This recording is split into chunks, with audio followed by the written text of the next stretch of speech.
Giving na ang relasyon ni Paolo Avellino at Kim Joo. Lalo na at aminado ang aktor na kay Kim lang siya nagtagal at talagang masasabi niyang favorite leading lady niya. Dahil nakapare sa mga leading ladies tulad ni Janine Gutierrez, Maha Salvador at Bea Alonzo, pati na rin ang iba pang nangungunang aktres sa mga nakaraang taon. Ibinahagi ni Paolo kung bakit sa tingin niya ay extra special ang team up nila ni Kim. Di siya nakakasawang katrabaho.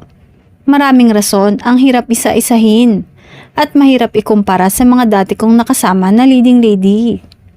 Samantala, ilang tulog na lang at showing na ng kanilang pelikula na My Love Will Make You Disappear. At hindi maikakaila na isa sina Kim Joo at Paolo Avellino sa mga love teams na talagang masasabing isa sa may pinakamalawak na fanbase sa showbiz. Ang tambalang Kim Pao ay sinubaybayan hindi lang dito sa Pilipinas kundi maging sa ibang bansa. Patunay ng kanilang malawak na fanbase. Bukod sa pelikula, ang talagang pinag-usapan ng mga netizens ay ang kakaibang lambot at kilig sa titigan ni Kim at Paolo at kung kailan sila aamin sa kanilang relasyon.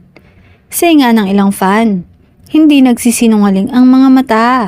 Damang-dama daw nila ang genuine happiness ng dalawa, lalo na pag magkasama.